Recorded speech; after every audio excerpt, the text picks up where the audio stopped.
Hi guys, मेरा नाम है स्नेहा एंड आज हम लोग वास्कुलाइटिस स्टार्ट करेंगे एंड मैं आईपैड और अपने फ़ोन से पढ़ाने की कोशिश करूंगी। अगर तुम लोग को अच्छा लगे so we will continue with this, नहीं तो will be back to whiteboard. So yeah let's start with आज का हमारा टॉपिक है वास्कुलाइटिस। तो बेसिकली रूमेटोलॉजी जो है वो अलग अलग चीज़ों को अलग अलग हमारी बॉडी के पार्ट्स को अफेक्ट करता है, जिसमें से एक पार्ट जो है हमारा ब्लड वेजल्स हो गए।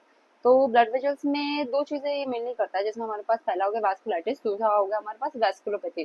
तो हमें यहाँ पे समझना है कि वास्कुलाइटिस और वैस्कुलोपैथी में क्या डिफरेंस है। ठीक है, तो पहले हम देखते हैं वास्कुलाइटिस क्या है। वास्कुलाइटिस में क्या होता है, किसी भी कॉज की वजह से जो हमारा ब्लड वेजल है उसमें इन्फ्लेमेशन होता है एंड वो इन्फ्लेमेशन इस एक्सटेंट तक हो जाता है जिसकी वजह से इस्कीमिया होती है। इस्कीमिया होती है, इस्कीमिया का क्या मतलब है कि ब्लड सप्लाई जो है वो डिक्रीज हो रही है। तो इस्कीमिया हो रहा है उस पर्टिकुलर ऑर्गन की ब्लड वेजल में, एंड जब उस ब्लड वेजल में ब्लड कम जा रहा है तो जो ऑर्गन है उसमें ऑक्सीजन कम जा रहा है, उसमें न्यूट्रिशन कम जा रहे हैं, तो ऑर्गन का क्या हो रहा है, डैमेज हो रहा है। This is our vasculitis. अब जो कॉजेज हैं जो वास्कुलाइटिस कॉज कर रहे हैं वो मैं तुम्हें एक एक वास्कुलाइटिस के साथ पढ़ाऊंगी। ठीक है, अब वास्कुलोपैथी क्या है। वास्कुलोपैथी में किसी भी कॉज की वजह से एंडोथेलियम जो है ब्लड वेजल का वो डैमेज होता है। ये मेरे पास एंडोथेलियम होता है ब्लड वेजल में, वो डैमेज होता है, जिसकी वजह से क्या होता है, यहाँ पे फर्दर थ्रोम्बस का फॉर्मेशन हो जाता है एंड इसकी वजह से फर्दर हाइपोक्सिया होता है एंड ऑर्गन डैमेज होता है। सो ये वास्कुलाइटिस और वास्कुलोपैथी में डिफरेंस है। तो अभी हम वास्कुलाइटिस पढ़ने जा रहे हैं एंड जितने भी मैं आगे तुम्हें बीमारियां भी कुछ टाइम पढ़ाऊंगी, दैट्स ऑल वास्कुलाइटिस। तो बेसिकली वास्कुलाइटिस का कोई भी एक पर्टिकुलर डायग्नोस्टिक क्राइटेरिया नहीं है।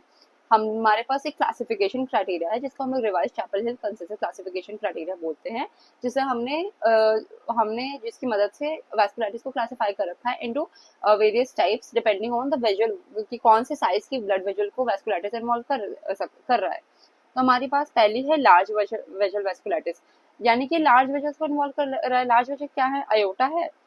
मैं इसको थोड़ा पतला करती हूँ, इसके में पतला करने का ऑप्शन है क्या? नहीं नहीं है, ठीक है, कोई नहीं। तो लार्ज वेजल क्या है, हमारे पास अयोटा है एंड अयोटा की ब्रांचेस है। तो लार्ज वेजल वैस्कुलाइटिस जो होता है इसके अंदर हमारे पास दो आते हैं। पहले है हमारे पास जाइंट सेल आर्टराइटिस एंड दूसरा है हमारे पास टाकायासु आर्टराइटिस। ठीक है, इसके बारे में हम डिटेल में पढ़ेंगे, आज का हमारा मेन टॉपिक यही है। फिर हमारे पास आता है मीडियम वेजल वैस्कुलाइटिस, जो कि मीडियम वेजल्स को इन्वॉल्व करता है, जो कि है हमारे मेसेंट्रिक ब्लड वेजल्स, यानी कि हमारी मेसेंट्री या फिर जो हमारे ऑर्गन्स हैं उनसे रिलेटेड जो भी ब्लड वेजल्स हैं वो हमारी मीडियम वेजल्स होती हैं। एंड इन ब्लड वेसल्स को जो भी वैस्कुलाइटिस इन्वॉल्व कर रहा है उसको हम लोग मीडियम वेसल वैस्कुलाइटिस बोलते हैं, जिसमें हमारे पास है polyarteritis nodosa and we have the Kawasaki disease. ठीक है, फिर हमारे पास आता है small vessel vasculitis. Small vessels जो है वो आर्टेरियोल्स, वेन्यूल्स, ये जो हमारी छोटी छोटी ब्लड वेसल्स हैं उनको इन्वॉल्व करता है, जिसके अंदर हमारे पास दो चीजें आती है। एक तो हमारे पास आता है अंका वैस्कुलाइटिस। अंका वैस्कुलाइटिस में एंटीबॉडी होता है, इम्यून कॉम्प्लेक्स नहीं होता है, इस वजह से इसको हम लोग क्या बोलते हैं, we call it as pauci immune small vessel vasculitis. दूसरा हमारे पास होता है इम्यून कॉम्प्लेक्स वैस्कुलाइटिस। ये चीजों को मैं फिर से रिपीट करूंगी, मैं तुम्हें पर्टिकुलर स्मॉल वेसल वैस्कुलाइटिस पढ़ाऊंगी या मीडियम वेसल वैस्कुलाइटिस पढ़ाऊंगी। अभी एक मैं आइडिया के लिए बता दे रही हूँ।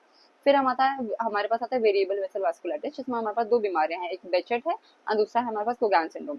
फिर हमारे पास आता है सिंगल ऑर्गन वैस्कुलाइटिस, यानी किसी पर्टिकुलर ऑर्गन का जो ब्लड वेसल्स है वो ज्यादा प्रोमिनेंटली इन्वॉल्व है, जैसे कि हमारे पास सीएनएस वैस्कुलाइटिस हो गया, क्यूटेनियस वैस्कुलाइटिस हो गया, हाइपर सेंसिटिविटी वैस्कुलाइटिस हो गया। ठीक है, then we have vasculitis because of certain particular etiologies, मतलब कुछ ऐसी causes होते हैं जो कि एक certain टाइप का ही vasculitis cause कराते हैं, जैसे कि हमारे पास हेपेटाइटिस सी हो गया, वो हमारे पास क्रायोग्लोबुलिनेमिक वैस्कुलाइटिस कॉज कराता है।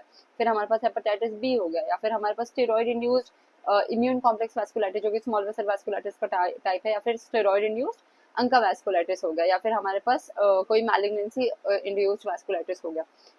अब जो हमारा मैंने स्मॉल वेसल वैस्कुलाइटिस में बताया था उसमें मैंने तुम्हें दो बताए थे, अंका वैस्कुलाइटिस बताया था और मैंने तुम्हें बताया था इम्यून कॉम्प्लेक्स वैस्कुलाइटिस। तो इसके अंदर फर्दर और क्लासिफिकेशन होता है, जैसे granulomatosis with polyangiitis, eosinophilic granulomatosis with polyangiitis, microscopic polyangiitis, another IgA vasculitis, anti GBM disease, cryoglobulinemic vasculitis और एचयूएस। ये जो है मैं तुम्हें फिर से फर्दर वापस बताऊंगी। तो हम आज अब हम हमारे मेन टॉपिक पे आएंगे, which is large vessel vasculitis. तो लार्ज वेसल वैस्कुलाइटिस यानी कि लार्ज वेसल्स को इन्वॉल्व कर रहा है, लार्ज वेसल्स में इन्फ्लेमेशन हो रही है, लार्ज वेसल्स जिन ऑर्गन को सप्लाई कर रहे हैं उनमें इस्कीमिया हो रहा है, उनमें ऑर्गन डैमेज हो रहा है। तो लार्ज वेसल्स कौन सी है हमारे पास, अयोटा एंड उसकी ब्रांचेस। तो लार्ज वेसल वैस्कुलाइटिस बेसिकली दो टाइप का है हमारे पास, पहला है giant cell arteritis and second we have the Takayasu arteritis.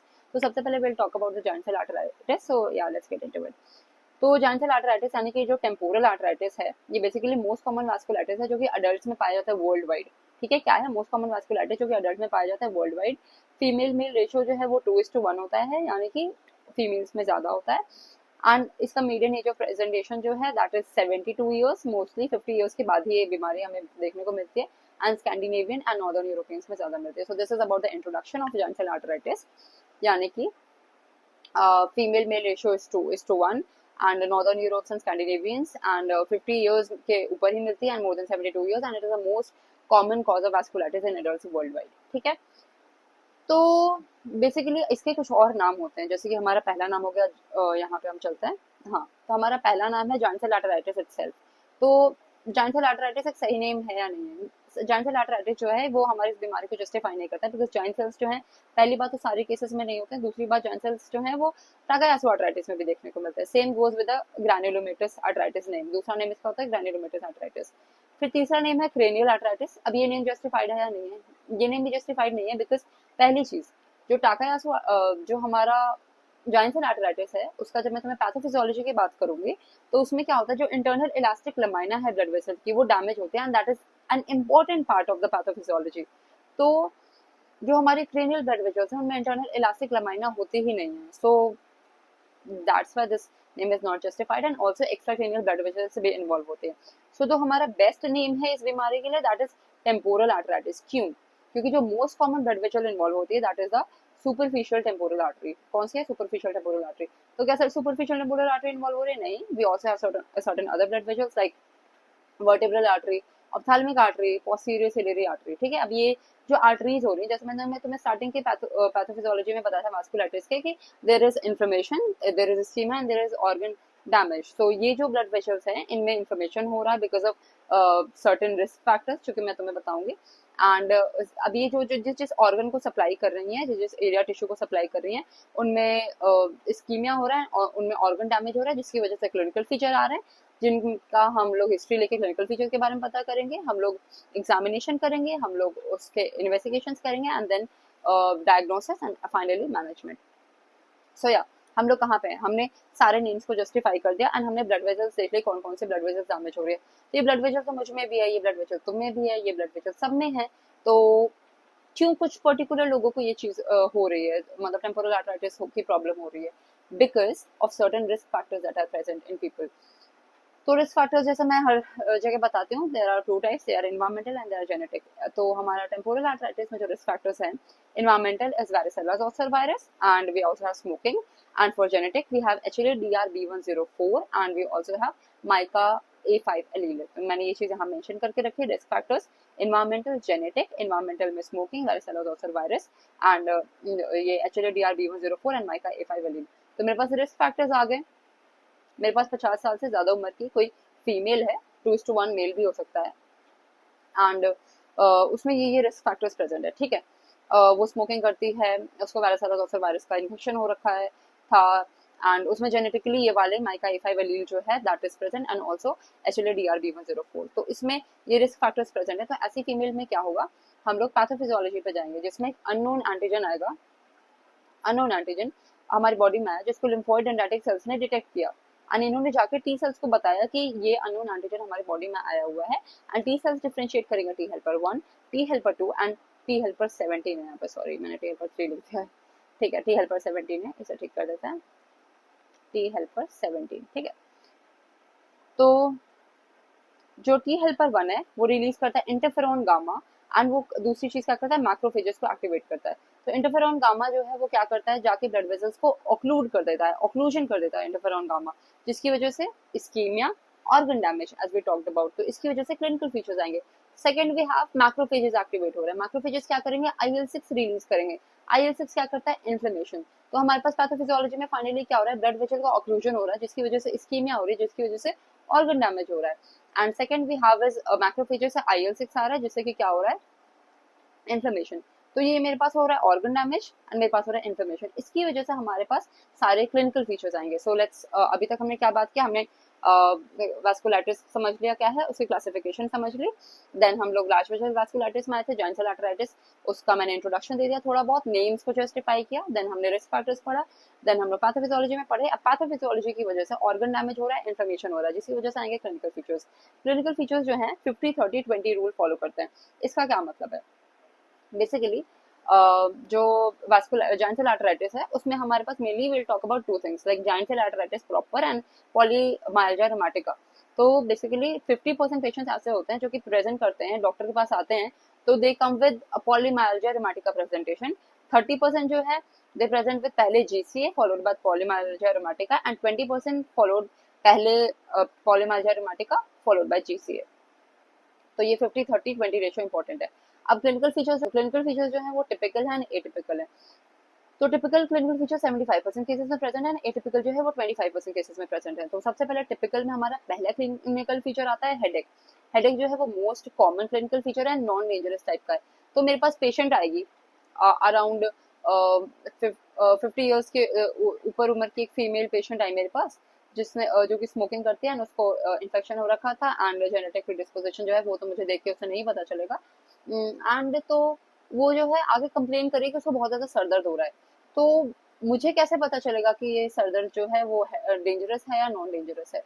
तो जो डेंजरस हेडेक होता है उसमें बेसिकली जो इंट्राक्रेनियल टेंशन है वो बढ़ता है, जो कि हमारी ऑप्टिक नर्व के थ्रू जो हमारा आई का फंडस है उसमें ट्रांसमिट होता है, जिसकी वजह से हमें पैपिलिडीमा मिलता है। तो हमें मेरे पास जो फीमेल आई वो हेडेक की कंप्लेन के साथ आई है, because we are talking about the typical clinical features. तो हेडेक की कंप्लेन के साथ आई है, तो पहले मुझे पॉलीमायल्जिया पहले मुझे जीसीए एस्टैब्लिश करने के लिए आई हैव टू प्रूव कि this is non dangerous headache. तो उसके लिए I go to investigations and investigations I do fundoscopy. Fundoscopy में पैपिलिडीमा नहीं मिलेगा, क्योंकि पैपिलिडीमा कहाँ मिलता है? पैपिलिडीमा मिलता है डेंजरस हेडेक में। सो यहाँ पे मैं इन्वेस्टिगेशन फिर से रिपीट करूंगी, बट मैं क्लिनिकल फीचर्स के साथ थोड़ा थोड़ा इन्वेस्टिगेशन भी तुम्हें पढ़ाऊंगी ताकि तुम्हें समझ में आए। ये है हेडेक।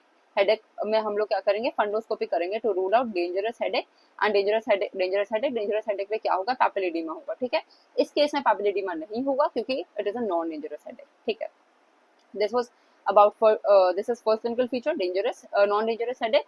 एंड उसके अलावा 50 साल की पेशेंट आएगा with a new onset boring type of localized headache, यानी ये एक जगह पे लोकलाइज है हेडेक और बोरिंग टाइप है उसका कैरेक्टर। ठीक है, this is the first clinical feature. And almost all patients में हमें कॉन्स्टिट्यूशनल सिम्टम्स मिलते हैं, जैसे कि फीवर, मायालजिया, वेट लॉस। एंड उसके बाद हमारे पास थर्ड आता है हमारे पास पॉलीमायल्जिया रोमैटिका प्रेजेंटेशन।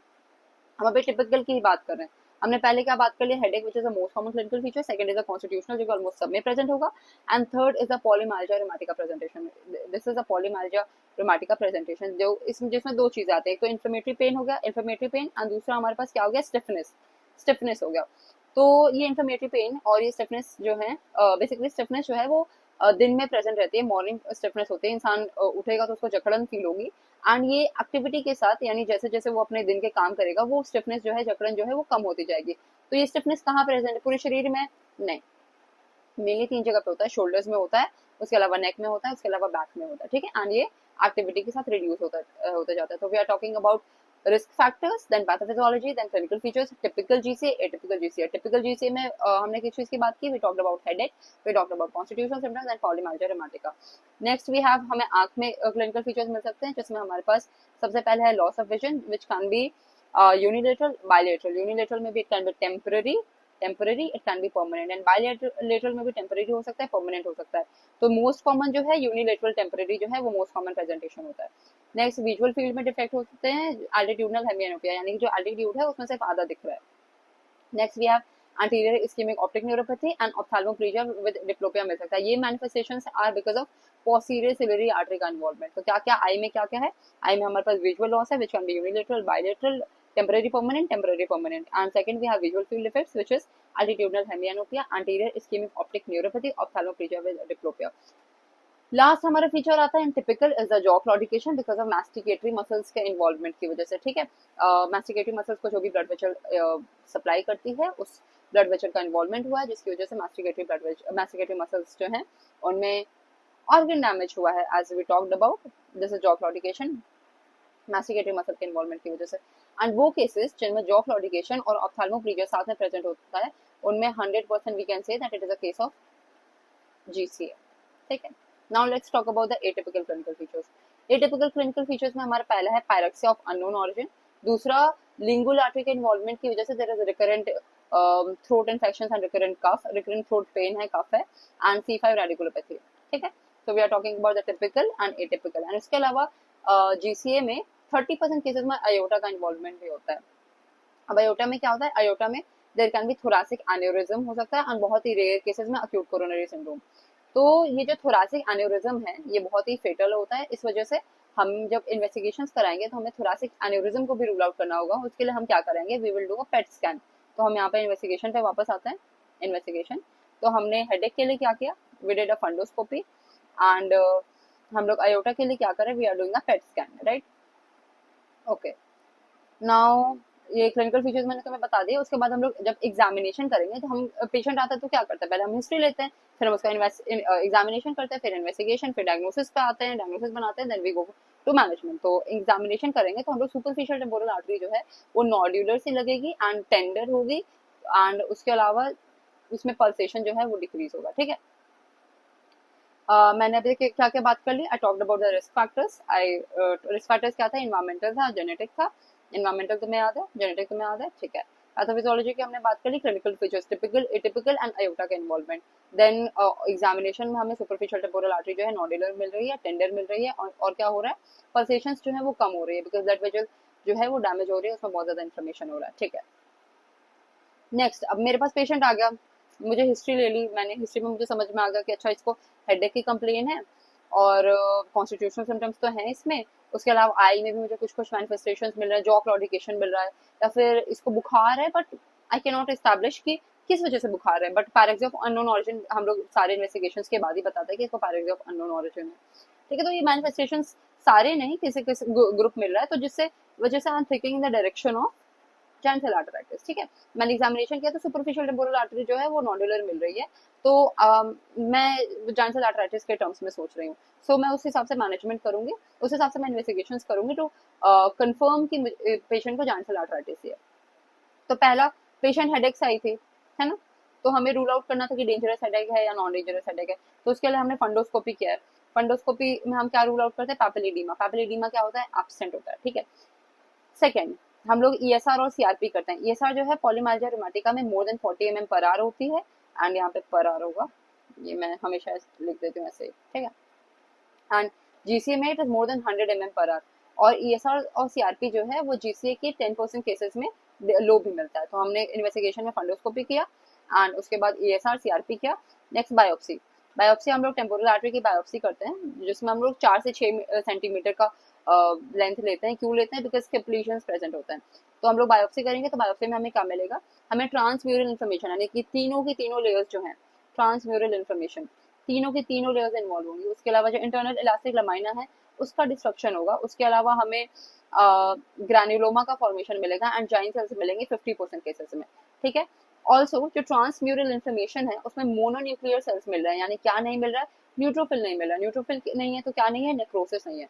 तो we are talking about biopsy. Biopsy में हमें क्या मिल रहा है, ट्रांसम्यूरल इन्फॉर्मेशन मिल रहा है, इंटरनल इलास्टिक लमाइना जो है उसका डिस्ट्रक्शन है। अपार्ट फ्रॉम दैट हमें ग्रैन्युलोमास मिल रहे हैं, जाइंट सेल्स मिल रहे हैं, एंड जो ट्रांसम्यूरल इन्फॉर्मेशन है उसमें मोनोन्यूक्लियर सेल्स हैं, तो न्यूट्रोफिल्स नहीं है, नेक्रोसिस नहीं है, ठीक है। अपार्ट फ्रॉम दैट अयोटा के में अयोटिक थोरासिक एन्यूरिज्म को रूल आउट करने के लिए हम पेट स्कैन करेंगे। And next we have the main investigation, that is colour Doppler, जिसकी सेंसिटिविटी जो है 70% होती है, जिसकी स्पेसिफिसिटी जो है वो 80% होती है, जिसमें हमें हेलो साइन मिलता है, यानी ये हमारे सुपरफिशियल टेम्पोरल आर्टरी है, उसके around we have hypoechoic area, ठीक है। This is a halo sign, this is important, halo sign, ठीक है। फिर next we go to management. Management हम कैसे करेंगे, मैनेज करने के लिए हमारे पास इसमें दो चीजें हैं, वी हैव पॉलीमाइल्जिया रूमेटिका को मैनेज करना है, and we also giant cell arteritis को मैनेज करना है। तो पॉलीमाइल्जिया रूमेटिका के लिए लो डोज स्टेरॉइड चाहिए होता है 10 mg पर डे, व्हेरेas GCA के लिए वी रिक्वायर 1 mg पर kg पर डे, ठीक है। तो अब हम कैसे मैनेज करेंगे, मेरे पास पेशेंट आया, मुझे उसकी हिस्ट्री, इन्वेस्टिगेशन, एग्जामिनेशन सबसे लग रहा है कि मे बी ये GCA है। तो मैं सबसे पहले देखूंगी कि इसको लॉस ऑफ विजन है या नहीं है, अक्यूट लॉस ऑफ विजन है या नहीं, मैं वो ऑलरेडी देख चुकी हूँ, but to establish and diagnosis उसको अक्यूट लॉस ऑफ विजन है या नहीं है। अगर उसको अक्यूट लॉस ऑफ विजन है तब तो हम उसको IV स्टीरॉइड्स देंगे, ठीक है। एंड अगर उसको अक्यूट लॉस ऑफ विजन नहीं है तो उस केस में हम अपना मैनेजमेंट स्टार्ट करेंगे with prednisolone 60 mg per day. किसे? Prednisolone 60 mg per day. अब मैंने वो बायोप्सी भेजी है, इमेजिंग की है, उससे डायग्नोसिस कंफर्म हो रही है या नहीं हो रही है। प्रेडनिसोलोन 60 mg पर डे मैंने स्टार्ट कर दिया बिकॉज मुझे आई के कॉम्प्लिकेशंस को प्रिवेंट करना है। आई अभी अक्यूट लॉस ऑफ विजन नहीं है मान लो, तो मुझे, मैं सोच रही हूँ कि मे बी इसको जीसीए है। अभी अगर इसको जीसीए है तो इसको आई के कॉम्प्लिकेशंस हो सकते हैं। तो मैं क्या करूंगी, मैं अभी इसको प्रेडनिसोलोन 60 mg पर डे शुरू कर दूंगी एंड साथ में मैं इसकी बायोप्सी और इमेजिंग भेज दूंगी। ठीक है, अब मान लो बायोप्सी और इमेजिंग से डायग्नोसिस नहीं बन रही है तो मैं रीइवैल्यूएट करूंगी पेशेंट को किसी और डायग्नोसिस के लिए। और अगर डायग्नोसिस बन रही है तो मैं उसको, जो मैंने प्रेडनिसोलोन ऑलरेडी स्टार्ट कर रखा है उसको मैं कंटिन्यू करने का सोचूंगी। बट मैं देखूंगी पेशेंट में कि प्रेडनिसोलोन यानी जो स्टेरॉइड है उसके रिस्क, उसके कॉम्प्लिकेशंस डेवलप करने के चांसेस कितने हैं, कि अगर मैं इसको ज्यादा लंबे टाइम तक स्टेरॉइड चला दूंगी तो इसको कॉम्प्लिकेशन हो सकते हैं या नहीं हो सकते हैं। तो अभी मान लो कि पेशेंट ऐसा है कि उसको ज्यादा कॉम्प्लिकेशंस नहीं होंगे, मैं उसको स्टेरॉइड लंबे समय तक चला सकती हूँ, तो मैं प्रेडनिसोलोन के साथ कंटिन्यू करूंगी। अगर मान लो ऐसा पेशेंट है जिसको स्टेरॉइड से लंबे समय में प्रॉब्लम हो सकती है, तो उसमें मैं देखूंगी कि टोसिलीजुमैब जो कि हमारा IL-6 एंटागोनिस्ट है, हमने पैथोफिजियोलॉजी में पढ़ा था कि मैक्रोफेजेस से IL-6 रिलीज हो रहा है जो कि इन्फ्लेमेशन कॉज कर रहा है। तो टोसिलीजुमैब के कॉन्ट्राइंडिकेशंस है या नहीं है? अगर टोसिलीजुमैब के कॉन्ट्राइंडिकेशंस नहीं है तो हम लोग टोसिलीजुमैब ऐड कर देंगे, कितना, 162 mg सबक्यूट QW। एंड अगर है तो टोसिलीजुमैब के contraindication, then we will continue with prednisolone. अब मान लो वो हर केस जिसमें हम लोग प्रेडनिसोलोन दे रहे हैं उसमें हम लोग प्रेडनिसोलोन जो है वो स्टार्ट तो करें 60 mg पर डे से, राइट। फिर 8 से 12 हफ्ते तक हम लोग उसको धीरे धीरे टेपर करके लो डोज में लाएंगे एंड इस लो डोज को ही हमें मेंटेन करना होगा 1 से 2 साल तक। ठीक है, तो हम लोग प्रेडनिसोलोन चला रहे हैं 60 mg पर डे से हमने शुरू किया, 8 से 12 हफ्ते में हमें उसे टेपर करके उसके लोएस्ट डोज पे लाना है। अब लोएस्ट डोज से ही मुझे उस पेशेंट को कंटिन्यू करना है 1 से 2 साल तक। बहुत सारे पेशेंट्स ऐसे होते हैं जिसमें क्या होता है, रिलैप्स कर जाते हैं पेशेंट्स। रिलैप्स नहीं करे तब तो ठीक है, अगर रिलैप्स कर गया पेशेंट तो we will start tocilizumab which is an IL-6 antagonist. So this was all about giant cell arteritis. Now let's move to Takayasu arteritis. Okay, वो मैंने अलग पेज पर लिख रखा है आई थिंक। हाँ, हमारा दूसरा जो लार्ज सेल आर्थराइटिस होगा दैट इज टाकायासु आर्थराइटिस। तो टाकायासु आर्थराइटिस के इंट्रोडक्शन में बेसिकली टाकायासु आर्थराइटिस जो है, पूरे वर्ल्ड में तो giant cell arthritis is the most common cause of vasculitis in adults, but in India Takayasu arthritis is more common as compare to giant cell arthritis. ये जो presentation क्या होता है, 40 साल से कम उम्र में प्रेजेंट हो रहा है, वहां पे कितना हो रहा था 50 साल से ज्यादा, मीडियन एज 72 ईयर्स, यहाँ पे मीडियन एज इज 24 ईयर्स, यानी ये यंग लोगों को अफेक्ट कर रहा है। वहां पे फीमेल मेल रेशो क्या था, 2:1, यहाँ पे कितना है 9:1। तो Takayasu arthritis, giant cell arthritis, Takayasu arthritis, वहां पे हमारा मीडियन जो presentation more than 50 years and 72 years, यहाँ पे कितना है लेस देन 40 इयर्स 24 इयर्स। वहाँ पे फीमेल मेल रेशो वाज 2:1, यहाँ पे 9:1 हो गया and that was world wide most common, ये इंडिया में मोस्ट कॉमन है। ठीक है, यहाँ पे रिस्क फैक्टर्स HLA-B52 और HLA-B67 होता है। वहाँ पे क्या था, HLA DR-B104 और MICA A5 allele that was in genetic and environmental में we had smoking and we have varicella zoster virus। यहाँ पे क्या है HLA-DR-B52 and B67। ठीक है, पैथोफिजियोलॉजी जो है इसकी सेम है as that of giant cell arthritis, यानी कि एंटीजन आ रहा है, lymphodendritic cell, then T helper, फिर बाकी सेम है। इसमें ये चीज होता है कि इसमें सिनोसिस और एन्यूरिज्म भी हमारे पैथोफिजियोलॉजी का पार्ट होता है। सिनोसिस जो है वो सेगमेंटल सिनोसिस होता है। अब ये जो पैथोफिजियोलॉजी यानी कि सिनोसिस हो रही है, जो एन्यूरिज्म, और एन्यूरिज्म बहुत ही रेयर होता है एक्चुअली, तो हो कौन सी ब्लड वेसल्स में रहा है, वहां पे कौन सी ब्लड वेसल्स थी हमारे पास, superficial temporal artery, vertebral, ophthalmic, posterior ciliary artery and other arteries. यहाँ पे हमारे पास मोस्ट कॉमन ब्लड वेसल होता है, we have the left subclavian artery as the most common, followed by we can also have aorta, we can have pulmonary and renal arteries, and we also have 10% cases से भी कम में coronary arteries का involvement and दूसरे blood vessels का involvement होता है। ठीक है, तो स्टेनोसिस हो रही है एंड एन्यूरिज्म हो रहा है हमारे कौन कौन से ब्लड वेसल्स में, लेफ्ट सबक्लेवियन आर्टरी में, अयोटा में, pulmonary, renal, coronary less than 10% and others. तो इसकी वजह से क्या होगा, वैस्कुलाइटिस है, इस्कीमिया होगा, ऑर्गन डैमेज होगा। तो क्या होंगे, क्लिनिकल फीचर्स आएंगे। तो इसमें हमारे मेनली 20% केसेस में कॉन्स्टिट्यूशनल सिम्टम्स प्रेजेंट होते हैं। अब कौन सी ब्लड वेसल इन्वॉल्व हो रही है उसकी वजह से हमारे अलग अलग क्लिनिकल फीचर्स आते हैं। मान लो पहला है हमारा लेफ्ट सबक्लेवियन आर्टरी इन्वॉल्व हो रही है, तो लेफ्ट सबक्लेवियन आर्टरी क्या होगा, तो इन्वॉल्व होगी तो क्या होगा, अपर लिम्ब का इन्वॉल्वमेंट होगा, तो अपर लिम्ब में पेन होगा, which is the only symptom that we get. Apart from that aorta involve हो सकती है। तो अयोटा में क्या होता है, इन्वॉल्वमेंट में अयोटिक रिगर्जिटेशन होता है एंड बहुत ही कम केसेस में लेफ्ट वेंट्रिकल का फेलियर हो सकता है। तो अयोटिक रिगर्जिटेशन और एलवीएफ के क्लिनिकल फीचर्स आते हैं। तो क्लिनिकल फीचर में क्या हुआ, 20% केसेस में we have constitutional and left subclavian artery की वजह से वी हैव अपर लिम्ब का इन्वॉल्वमेंट एंड अयोटा की वजह से we have aortic regurgitation and LVF के क्लिनिकल फीचर्स। तो मेरे पास पेशेंट आई अपर लिप के क्लिनिकल फीचर्स के साथ, मैंने उसकी एज से उसको कोरिलेट किया, हिस्ट्री से कोरिलेट किया। तो मैं एग्जामिनेशन पे गई, मैंने एग्जामिनेशन की ऑब्वियस हिस्ट्री के बाद हम एग्जामिनेशन करते हैं। तो एग्जामिनेशन में उसका पल्स जो है वो बहुत ही एसिमेट्रिक मिल रहा है, यानी कि सिमेट्री नहीं है पल्स में, एंड पल्स जो है बहुत ही डिक्रीज मिल रहा है। उसके अलावा बीपी जो है, बीपी अनइक्वल होता है हमारे लिम्स में एंड जो डिफरेंस है वो 10 mm से ज्यादा हो रहा है। उसके अलावा हमें कैरोटिड में, अयोटिक में और सबक्लेवियन में हमें ब्रूई ब्रूई मिल रहा है। तो then we will go for investigations. In investigations हम लोग सबसे पहले जो हमारा गोल्ड स्टैंडर्ड है that is conventional angiography and we do MR angiography and biopsy भी हम लोग करते हैं। बायोप्सी का जो रिजल्ट आता है वो सेम होता है as that of giant cell arteritis, यानी कि we have transmural inflammation, we have internal elastic lamina destruction, we have we have granuloma formation and we have giant cells. ठीक है, इसमें मैनेजमेंट में हम क्या देते हैं, वी गिव स्टेरॉइड्स, टोसिलिजुमैब अभी हम इसमें नहीं दे रहे हैं। So yeah, that was all about large vessel vasculitis and the introduction of vasculitis. And next video we will read about medium vessel vasculitis and small vessel vasculitis. I hope तुम्हें समझ में आया हो. Thank you. Bye.